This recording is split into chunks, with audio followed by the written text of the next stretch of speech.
El caso de Richard Chase, también conocido como el vampiro de Sacramento, se encuentra entre los casos más perturbadores y escalofriantes de la historia en Estados Unidos.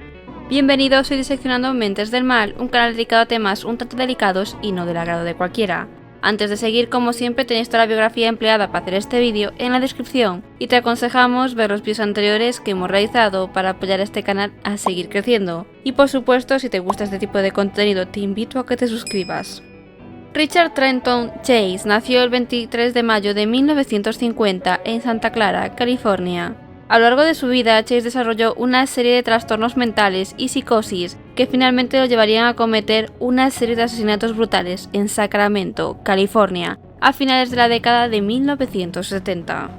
Desde una edad temprana, Chase mostró signos de problemas mentales. Se obsesionó con la idea de que su sangre estaba siendo envenenada y absorbida por otros.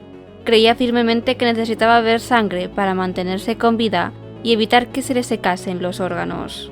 Además, también estaba convencido de que sus huesos poco a poco se estaban desintegrando y que su pulmón se acabaría convirtiendo en polvo. Chase también sostenía la creencia de que los huesos de su cráneo se habían separado y estaban en movimiento, lo que le llevó a afeitarse la cabeza para poder observar esta supuesta actividad. Después de abandonar la casa de su madre, a quien acusaba de intentar envenenarlo, Chase decidió alquilar un apartamento con algunos amigos. Sin embargo, sus compañeros de cuarto pronto se quejarían del comportamiento de Chase, el cual siempre estaba bajo la influencia del alcohol, la marihuana y el LSD. Además, tenía el hábito de pasearse desnudo por el apartamento. Debido a su comportamiento inapropiado, sus amigos le exigieron que se mudara. Cuando Chase se negó, pues ellos decidieron marcharse a otro lado a vivir.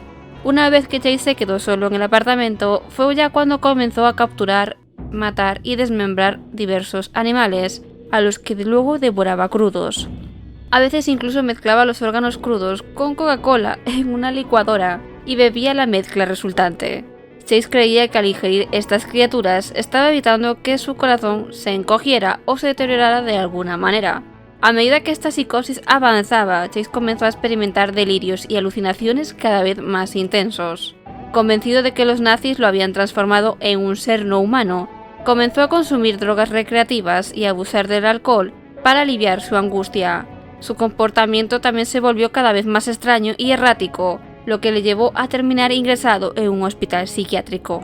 Fue durante su estancia en el hospital cuando Chase desarrolló un interés morboso por la sangre. Comenzó a solicitar transfusiones y llegó a inyectarse sangre de animales, los cuales intentó desesperadamente reemplazar por su sangre envenenada. Sin embargo, su obsesión solo empeoraría con el tiempo. En 1976, Chase fue ingresado involuntariamente en una institución mental, después de haber sido llevado a un hospital debido a que se inyectó sangre de conejo en las venas. Su obsesión por la sangre le valió el apodo de Drácula por parte del personal. Mientras estaba en la institución, también rompió el cuello de 2 pájaros que atrapó por la ventana para posteriormente beber su sangre. También se dedicó a extraer sangre de perros utilizando jeringuillas robadas. Posteriormente, el diagnóstico de Chase sería esquizofrenia paranoide. Después de recibir una serie de tratamientos con psicofármacos, se consideró que Chase ya no representaba un peligro para la sociedad, por lo que fue entregado bajo la custodia de su madre. Sin embargo, la madre de Chase decidió retirarle la medicación y le proporcionó su propio apartamento, algo que, como veremos posteriormente, no fue muy buena idea. Al principio compartió el apartamento con nuevos compañeros de cuarto, pero eventualmente todos se mudaron y dejaron a Chase nuevamente solo. Una investigación posterior reveló que a mediados de 1977, Chase fue detenido y arrestado en una reserva cerca de Palm Lake, Nevada. Durante su detención se descubrió que su cuerpo estaba completamente manchado de sangre, y se encontró un balde de sangre en su camioneta. Sin embargo, posteriormente se determinaría que la sangre era de vaca, por lo que finalmente no mostraron cargos en su contra. Sería ya en diciembre de 1977 cuando Richard Chase comenzó su ola de asesinatos. Seleccionaba víctimas al azar y a menudo entraba en sus hogares sin ningún tipo de invitación, aprovechando que las puertas estaban sin pasar la llave. Su primer asesinato fue Ambrose Griffin, a quien Chase sorprendió en su casa y terminó asesinando con un disparo en la cabeza. Chase continuó sus ataques mortales, terminaría con una familia entera, Teresa Walling embarazada de tan solo 3 meses, su hijo de 6 años y un amigo de la familia. Los asesinatos fueron extremadamente violentos y brutales, y Chase se dedicó a mutilar los cuerpos y beber la sangre posteriormente. También, según se cuenta, llegó a cometer actos de canibalismo, llegando a comer ciertas partes de los cuerpos.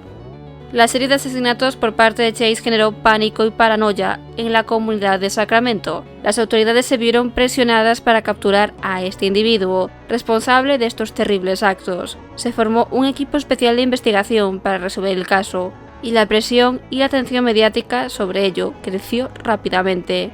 La comunidad estaba desesperada por encontrar al responsable y poner fin a esta ola de violencia. El equipo especial de investigación se sumergió en la recolección de pruebas y la búsqueda de pistas que pudieran llevar al apodado como el vampiro de Sacramento. Durante la investigación descubrieron que Chase había dejado rastros evidentes, como serían huellas dactilares y pruebas físicas en las escenas de los crímenes. Estos indicios proporcionaron una valiosa información que ayudó a los investigadores a establecer un vínculo entre los asesinatos y identificar a Richard Chase como el principal sospechoso. Entre los investigadores destaca el famoso Robert Ressler, quien desempeñó un papel crucial en la investigación y captura de Richard Chase. En ese momento, Ressler trabajaba como consultor de comportamiento criminal y fue reclutado por las autoridades para unirse al equipo de investigadores. Ressler utilizaría sus conocimientos en psicología criminal y perfiles de delincuentes para analizar las evidencias y el modus operandi de Chase. Estudió detenidamente los patrones de comportamiento de este asesino, buscando pistas que pudieran ayudar a la policía en su búsqueda. Su objetivo era comprender la mente del criminal y predecir sus futuros movimientos. Al analizar las escenas del crimen, las víctimas y los detalles de los ataques, Ressler pudo identificar ciertos elementos comunes que vinculaban los casos entre sí. Esto ayudó a las autoridades a establecer un patrón de comportamiento y a identificar las características distintivas del modus operandi. Esta información fue crucial para orientar la investigación y dirigir los esfuerzos hacia la captura. La experiencia y los conocimientos de Ressler en psicología criminal fueron fundamentales para comprender a Richard Chase y ayudar a la policía a conseguir pistas importantes. Su contribución fue vital en el proceso de captura y en la resolución del caso. Ya sería el 27 de enero de 1978 cuando las autoridades lograron capturar a Chase. Fue arrestado en el área de Olivehurst, en California, después de haber cometido su último asesinato. Durante el arresto, los agentes encontraron evidencias incriminatorias en su vehículo, incluyendo armas y objetos relacionados. El juicio de Richard Chase se llevó a cabo el 17 de enero de 1979. Se le acusó de 6 cargos de asesinato en primer grado. Durante el juicio se presentaron pruebas contundentes que demostraban su culpabilidad. Además, se presentaron testimonios de expertos que respaldaban la afirmación de que Chase padecía esquizofrenia paranoide. El jurado declaró a Richard Chase culpable de los cargos y fue condenado a muerte. Sin embargo, debido a su estado mental, Chase fue transferido a la unidad de observación psiquiátrica del Hospital Estatal de Atascadero en 1980, donde recibió tratamiento para su enfermedad mental. Con el fin de evitar la pena de muerte, la defensa de Chase intentó que se le declarara culpable de homicidio en segundo grado, lo que habría resultado en una sentencia de cadena perpetua. La estrategia de la defensa se basó en el historial de enfermedad mental de Chase y en la sugerencia de que sus crímenes no fueron premeditados. El 8 de mayo de 1979, el jurado encontró a Chase culpable de todos los cargos de asesinato en primer grado y rechazando el argumento de que no era culpable por razones de locura. Por lo tanto, lo sentenciaron a morir en la cámara de gas. Los compañeros de prisión de Chase, conscientes de la naturaleza extremadamente violenta de sus crímenes, le temían, y según los funcionarios de la prisión, a menudo intentaban convencerlo de que se suicidara. Durante una serie de entrevistas con Robert Ressler, Chase habló sobre sus temores a los nazis y a los ovnis. Alegaba que cuando había cometido los asesinatos no había sido culpa suya, ya que se había obligado a matar para mantenerse con vida, algo que según él cualquier persona haría. Incluso le pidió a Ressler que le proporcionara una pistola de radar para aprender así a los ovnis nazis y llevar a los nazis ante la justicia por los asesinatos. Además, le entregó a Ressler una cantidad importante de macarrones que había estado guardando en los bolsillos de sus pantalones. Chase creía que los funcionarios de la prisión estaban aliados con estos nazis y que intentaban matarlo mediante la comida envenenada. Trágicamente, el 26 de diciembre de 1980, Richard Chase terminaría por suicidarse en su celda, utilizando una sobredosis de medicamentos que había ahorrado durante varios días, poniendo fin a su vida. Sin duda, el vampiro de Sacramento dejó una profunda huella en la comunidad y en la historia de los asesinos en serie. Richard Chase, con sus perturbadores obsesiones y actos de violencia extrema, se convirtió en un símbolo de la oscuridad y la depravación.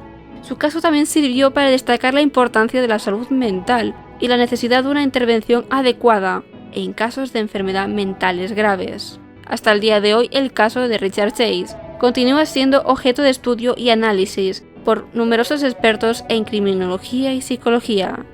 Sus acciones y trastornos mentales siguen siendo objeto de debate y su legado siniestro perdurará en la memoria de aquellos que fueron impactados por sus atrocidades. Y así concluye nuestro vídeo de hoy. Si te ha intrigado esta historia, te invitamos a seguir investigando y descubrir más sobre este misterioso criminal. Déjanos saber en los comentarios si te ha gustado este vídeo y no olvides de suscribirte, así como darle like si aún no lo has hecho, para no perderte nuestros próximos vídeos. Nos vemos la semana que viene.